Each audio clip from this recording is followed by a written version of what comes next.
sitting in relatively the same.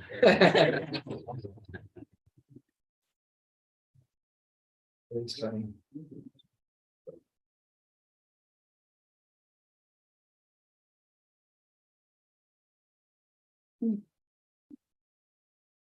All right, ready to roll. We're not muted here. No, we're good to go. All right, welcome once again to our study in the Gospel of Luke. So open your Bibles, please, to Luke chapter 6. Luke chapter 6. We're in a section where Luke is addressing Jesus' confrontation and teaching over the issue of the Sabbath. If you missed the sessions where we went over all that was involved in keeping the Sabbath, I suggest you go to the YouTube site for the church, Poland Village Baptist Church, look under videos, and look back a few weeks, because I'm not sure if they're labeled, but you'll find more than you could ever want to know about Sabbath keeping. We're going to verse 6 this morning, beginning there, verse 6. And we see that Luke is telling us that on another Sabbath, that is another than the previous one, he's not saying it's the next one, it's just another one. On another Sabbath, he entered the synagogue and was teaching. And we've seen before that Jesus does that. When he goes to a synagogue, we saw that when he went to his hometown synagogue of Nazareth. We've seen it as he goes to the synagogue at his kind of adopted hometown of Capernaum, and probably anywhere else he goes. On the Sabbath, he goes to the synagogue. That's what a good Jewish person would do. And he's teaching. He was teaching there because that's also what Jesus does. He teaches. He sees that opportunity. And of course, in the synagogue system, there was opportunity for any male in the crowd to get up and teach. Or actually, I should say sit down and teach, because the teaching, they sat down, not standing up. All right, so he's there. That's the situation is that he is in the synagogue and he's teaching, which means he's in the center of the synagogue and has sat down to teach. And he was teaching. And it says that there was a man there whose right hand was withered. Now, only the physician Luke would be so detailed as to note that it was his right hand. The other gospel writers just say that he had a hand that was withered. Luke, of course, has that particular eye, the physician, and so he mentions the precise hand that was withered. And the importance of this being his right hand is probably that it's most likely prevents him from any meaningful occupation, because any physical labor that he would do, he would naturally do with his right hand predominantly, certainly. And in fact, we find that the 4th century church father Jerome indicates that according to information he had, that was that this man was a plasterer or a mason. And so he might have come by this withered hand through his job, but certainly it prevented him from doing his job. He got his living by working with his hands. All right, it says here that his right hand was withered. That's what my translation says. I didn't look at the others. Any other words used in your translations for the word withered? Was it? Shriveled. Shriveled. Paralyzed. Paralyzed. Okay. Yeah, those all approximate what is going on here. Literally, the word here is dried up. His hand was dried up. So shriveled, withered, I think are pretty good.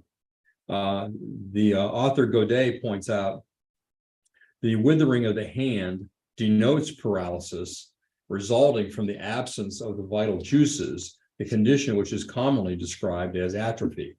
We're familiar with that. The fact that he uses a participle here, that is an ing word, for those of us that forget our middle school English, it indicates that the withering was not a congenital thing. And it wasn't something that it would use a different tense to indicate it was something he was born with. But it's the result of something that came upon him, either an accident or a disease. So his hand became withered. All right, so there's the situation. Jesus is in the synagogue. He's teaching there, and there happens to be in his presence a man whose hand is withered. Now, what's the problem? Well, verse 7, the scribes and the Pharisees, we remember them. They're watching him closely.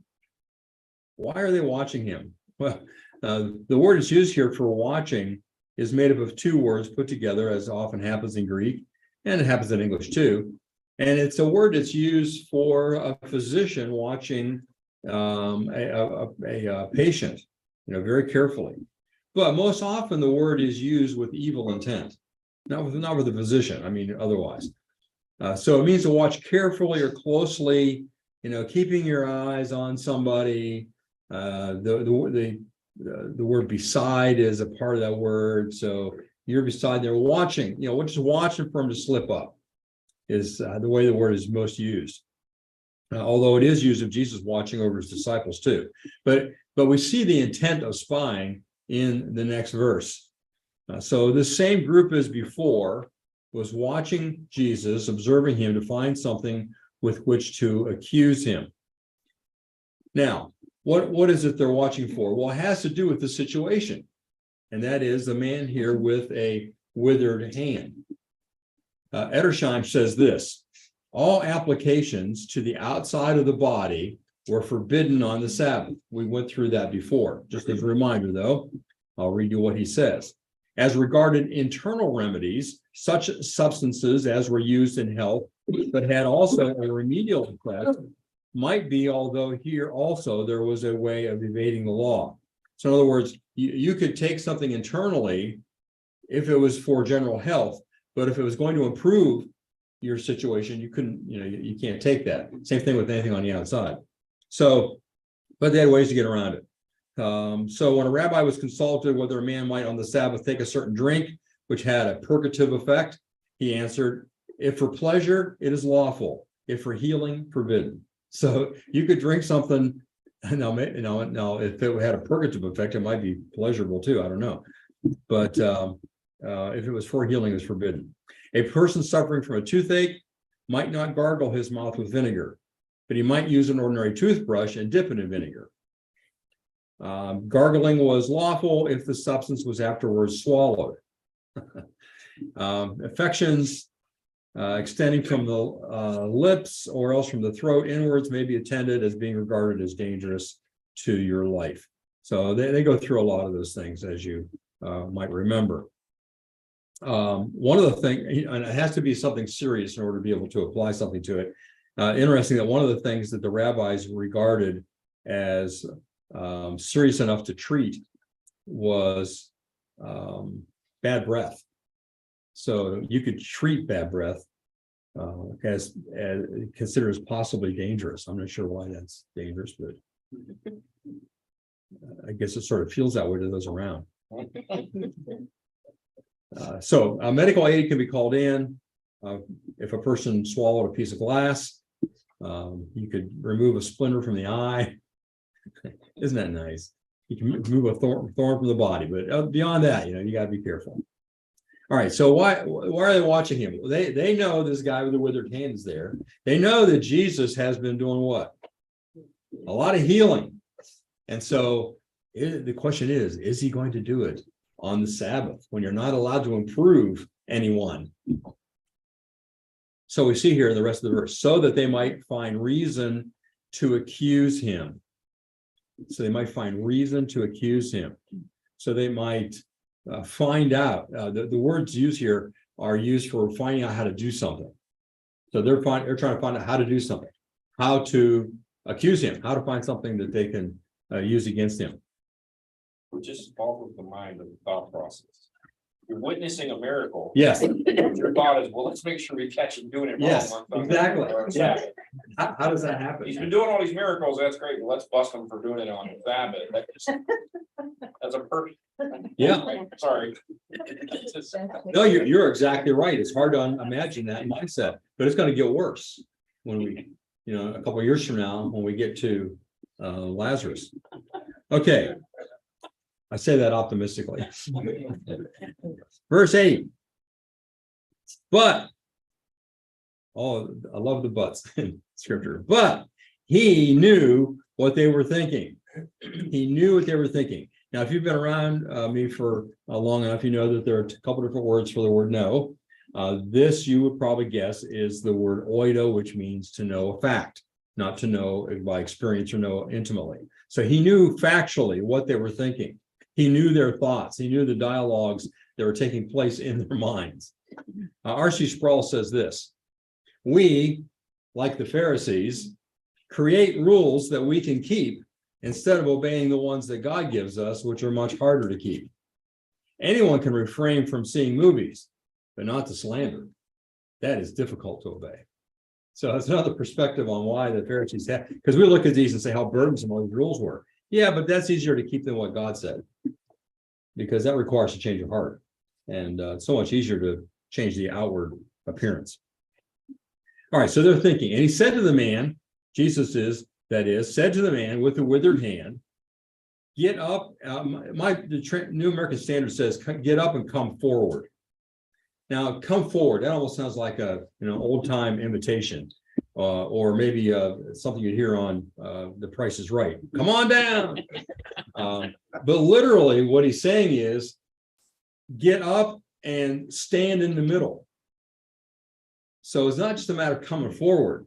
The English Standard Version, Revised Standard Version, and the Holman Christian Standard all say come and stand here, which is better because Jesus is in the center because he's teaching.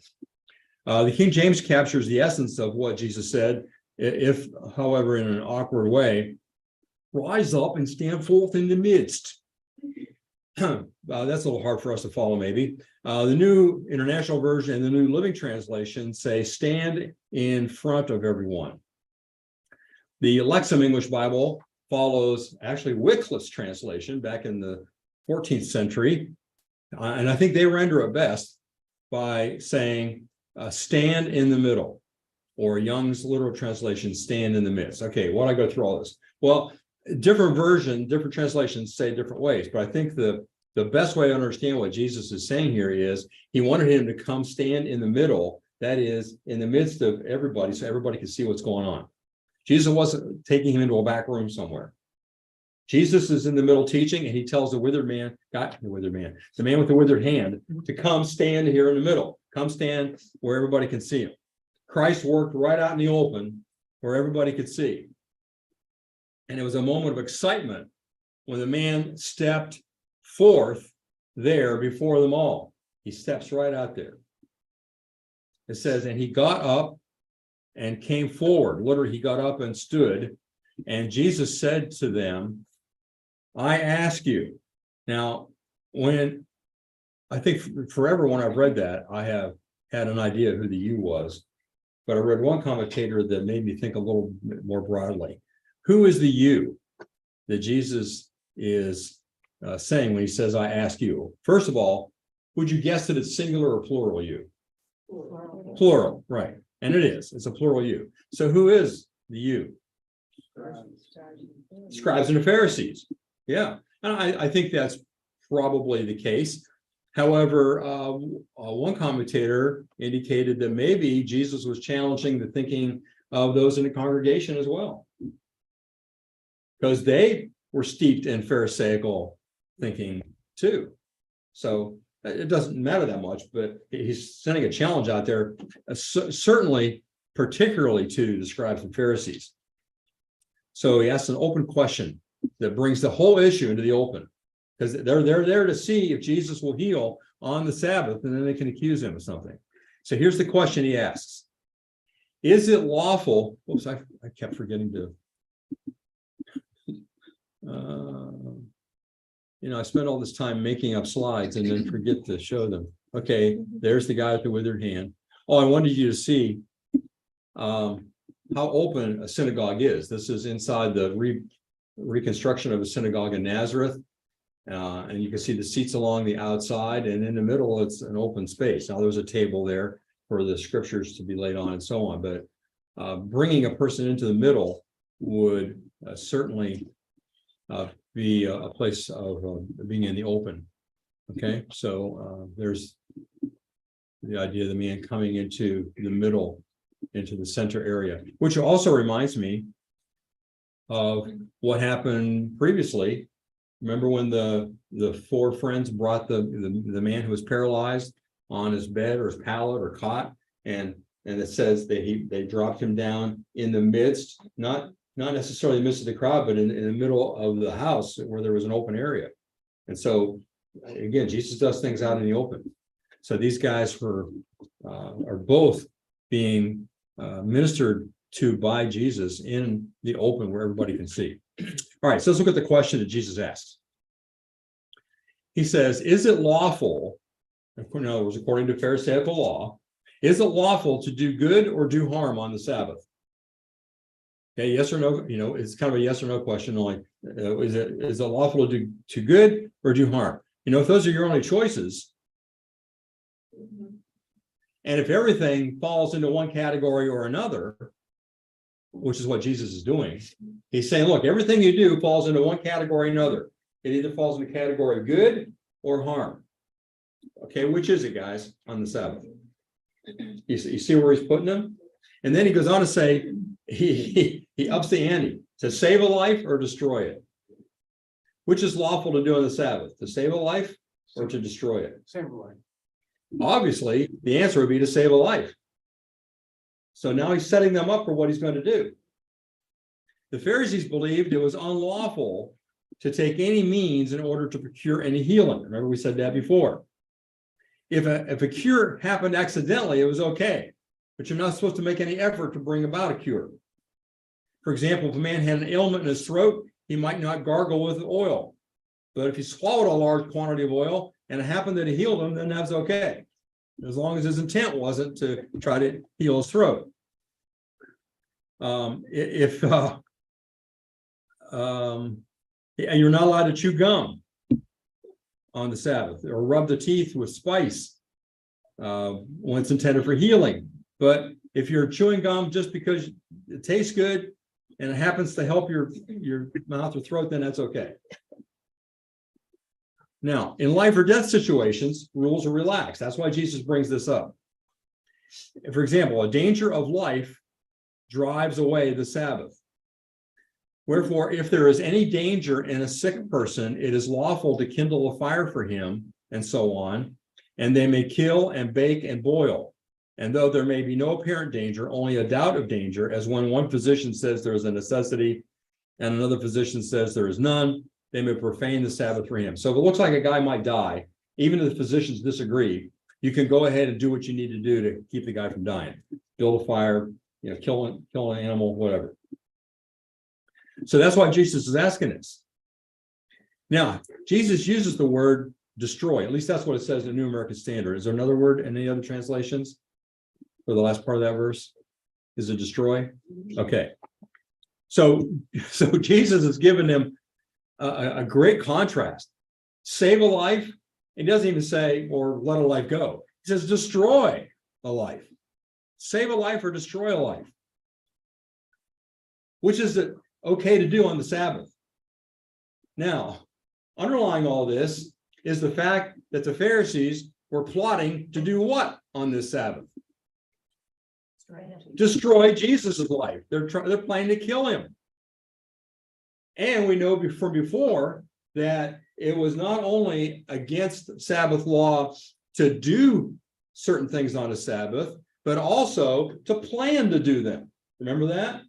You can't hire a workman because you're planning for the next week. You can't think about what you got to do the next week on the Sabbath.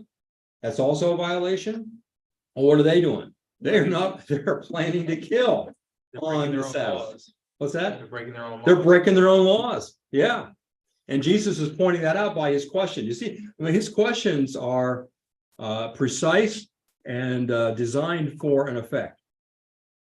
Godet says, the skillfulness of the question proposed by the Lord consists in its representing good omitted as evil committed. So again, by saying there's two categories, doing good or harm, that doesn't leave any in between. And so if you're not doing good, then you are what? You're doing harm. The question thus puts answers itself.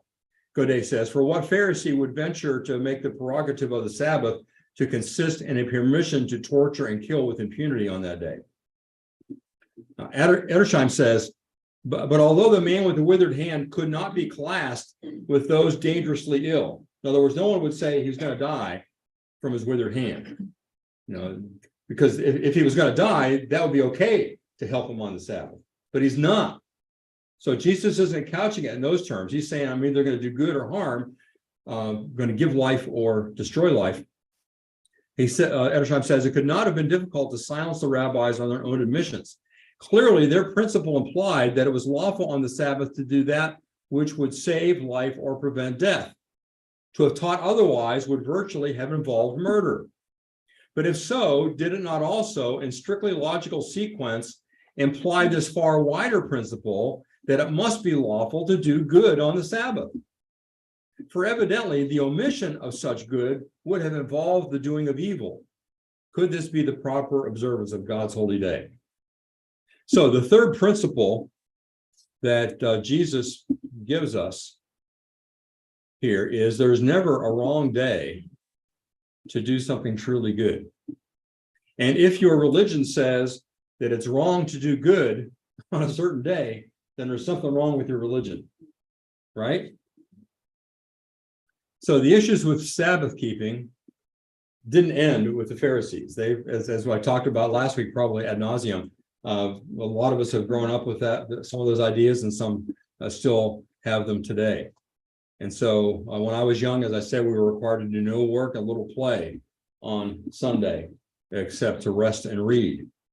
And there are few today on the other swing of the pendulum who even set aside Sunday as a day to attend church services. Sunday's just another day now. I lament driving around and seeing empty baseball fields during the week, because when I was a kid, those fields would have been filled with kids playing ball. Now you got to have it organized. Somebody's got to give you uniforms and go out there. Like, kids don't do it on their own. But I also lament driving in on Sunday morning and seeing those fields filled then. We swung the other way. But we have to keep in mind not to be legalistic about it, and not to consider the kind of Pharisaical ideas that some may have had. Justin Martyr, in the 2nd century, said something very profound. He said, the new law requires you to keep perpetual Sabbath. In other words, the new law is talking about Christianity. Now, under Christ's domain, you are to keep perpetual Sabbath. What does that mean? What's perpetual Sabbath? Never ends. Never ends. So what? Every day is a holy day. Every day is a day of worship. We've talked about that before. Then he says, and you, because you are idle for one day, suppose you're pious. You think you're really something because you don't work one day. When for a Christian, every day is a worship day.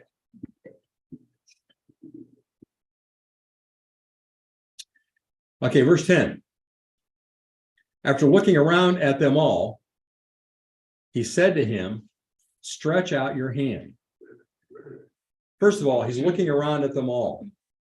So after you ask that question, he's looking around. Anybody have an answer? Looking around. And he's looking into their eyes. All looking into their eyes, yes. Not just glancing. Yep. He's putting each one of them. And those of us as teachers have done that, haven't we?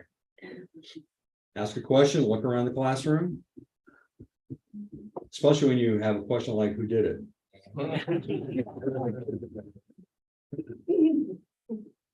So he's doing that. He's allowing the question to sink in, stares at them, inviting each one to answer the question. Because if the teacher's looking at you, you don't know if they're going to call on you or not. So you better get an answer ready. So you get them, they're all trying to think of what answer would I give? What if he calls on me? I'm not going to raise my hand, but he looks around them with a long and solemn gaze. And then he says, stretch out your hand. The word stretch out has the idea within it of stretching to its full length.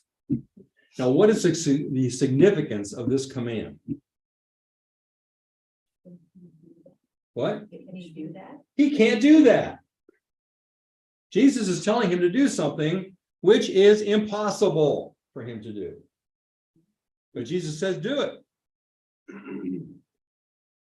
Now, he might have been able to stretch his arm, but not the hand. The hand is withered. He can't stretch that out to its full length. Jesus is asking the impossible. What happens? It says, and he did. Why? Why did he do that?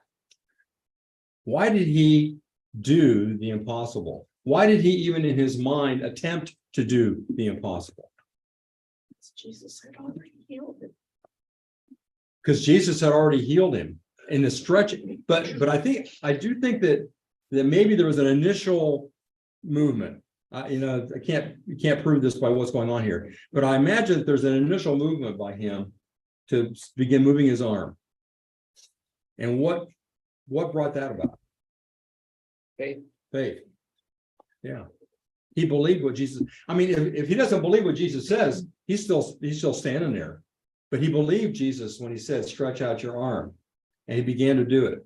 And as he did, his hand was restored. The word restored is a double compound, which even in the Greek writing meant complete restoration to its former state. Complete restoration to its former state. That's the way Jesus healed. He puts it back the way it was. Edersheim comments that the tense of the verb also indicates that it was restored as he stretched it out. So again, that idea that he begins to move his arm and then, it's healed and he's able to stretch it out. Now, it's not the prime intention of this passage or of what Jesus did, but I think 18th century Baptist pastor John Gill gives us a good application to our spiritual state. He says, this man was an emblem of the inability of men to do anything that is spiritually good, and of the power and efficacy of divine grace to enable persons to stretch out their hands and do things which they of themselves are not equal to. In other words, man is spiritually withered, crippled spiritually, and he cannot respond spiritually. He cannot do that which is good. But when Jesus calls, the man responds in faith, healing takes place. There's a restoration that takes place. And in fact, it is the restoration of the spirit that enables the man to respond in faith. Edersheim said the Savior had broken their Sabbath law, and yet he had not broken it, for he didn't use any outward remedy. He didn't touch him, didn't apply anything to him. So he really didn't break the law. He didn't do anything except say, stretch out your hand. So in that sense, he did not break the law as they perceived it. Edersheim goes on to say, he had broken the Sabbath rest as God breaks it, when he sends or sustains or restores life or does good, all unseen and unheard, without touch or outward application, by the word of his power, by the presence of his life. All right, any comments or questions to this point? I haven't stopped often for you to comment.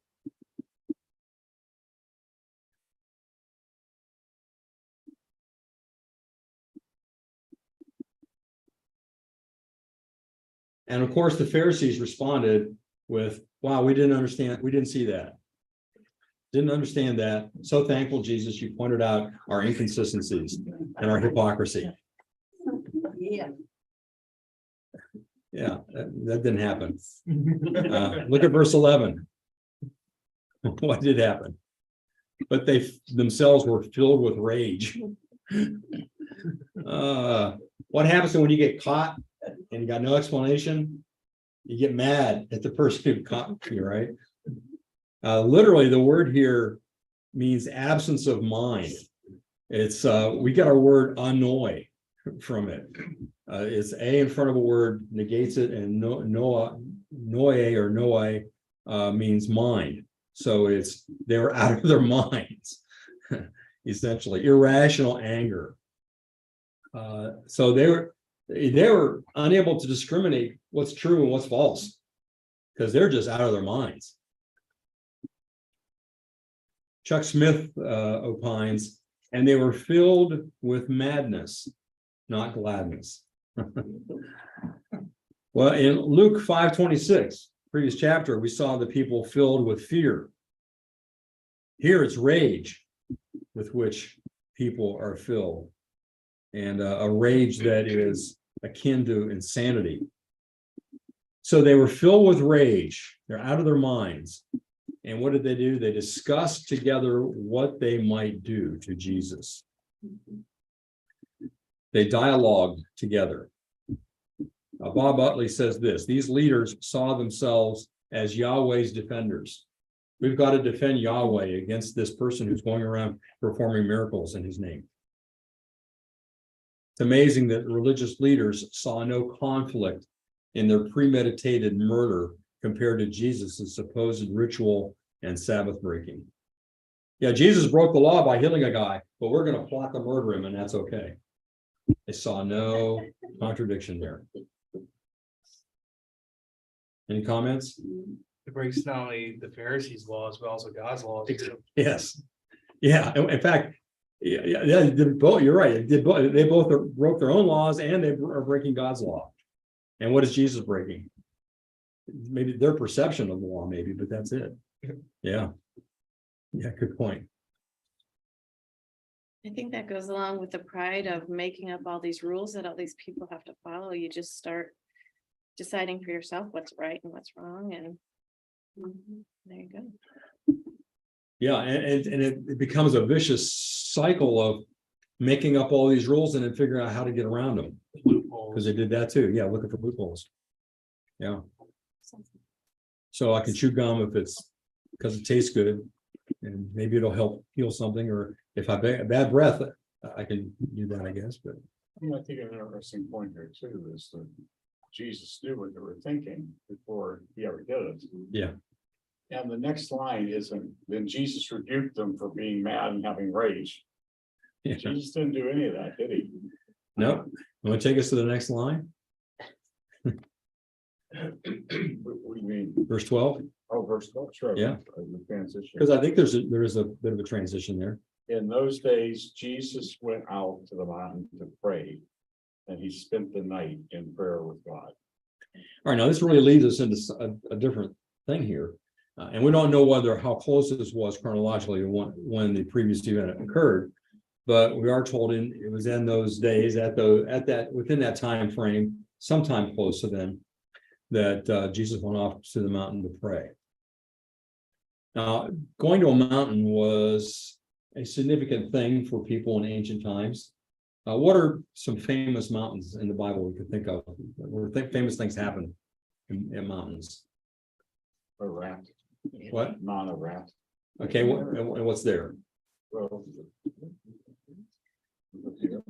Yeah, everything is the ark. The Ark. Yeah, Noah's Ark landed on Mount Ararat. Sinai, So, Yes, and what happened there? 10 Commandments with Moses. Right. So and that's a very important mountain in biblical history. Because not only is that where Moses received his commandments, it's also called Mount Horeb. It's where Saul of Tarsus went to receive instructions from the Lord after he came to Christ. Elijah also went there after he got depressed over the fact that Jezebel said she was going to kill him. Any other mountains that are important? Mount of Olives. Jesus spent a lot of time there with his disciples. Ends up being the place where he is betrayed. then I guess what's next in the gospel, the Sermon on the Mount. Yes. So we have only this is not going to be the Sermon on the Mount. This is the Sermon on the Valley. Yeah. We'll talk about that when we get to it. But I think this is a different occasion even. We do have the Sermon on the Mount in Matthew. So mountains were considered places where you went to pray. I read somewhere that the Jewish people even constructed little huts or cabins on top of mountains just as a retreat to go pray. And, you know, sometimes people do that today as well. So he goes off to the mountain to pray. But notice the next thing it says, he spent the whole night in prayer to God. He continued all night. Luke's the only one that mentions this. In fact, this is the only place that all night prayer is mentioned in the New Testament. Unless you consider the Garden of Gethsemane, I'm not sure that wasn't quite all night. But the word that Luke uses, as you won't be surprised, is a medical term used of a doctor who is up all night with a patient. And Jesus is spending all night in prayer to God. Now, why would he do that? Jesus is God. Why does he need to spend all night in prayer? I'm sure you've wondered that.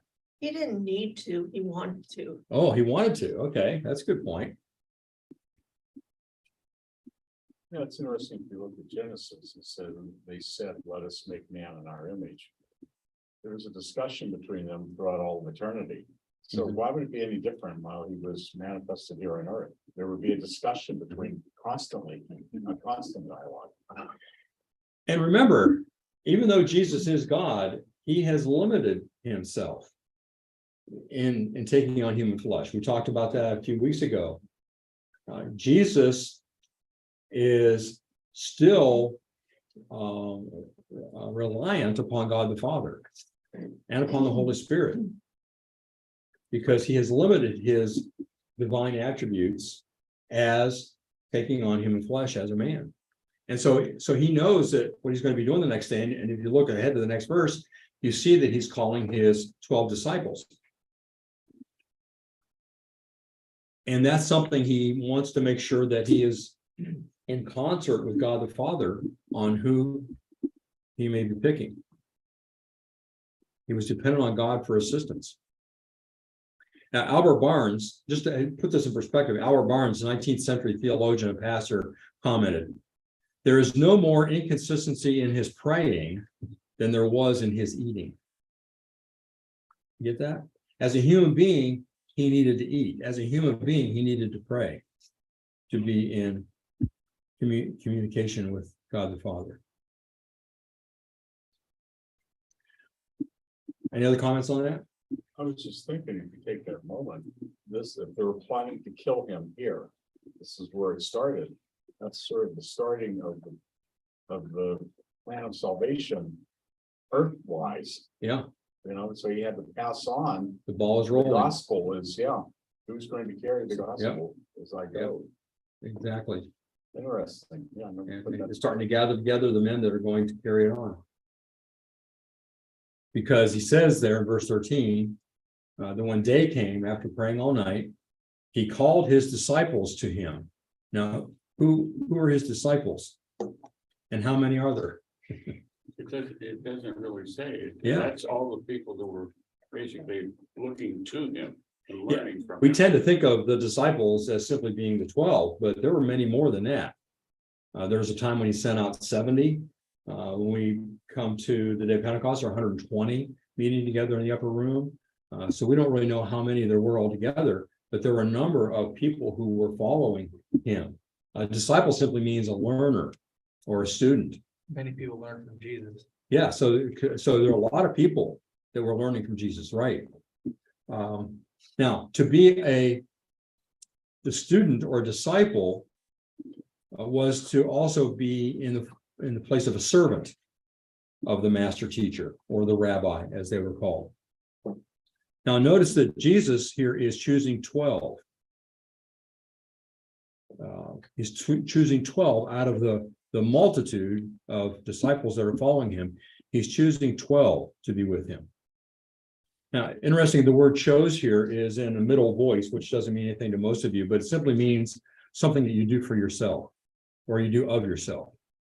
So he's choosing, it could be the idea of he's choosing by himself or he's choosing for himself. I think more towards the latter, if I had to pick. But what went into the choices that Jesus made?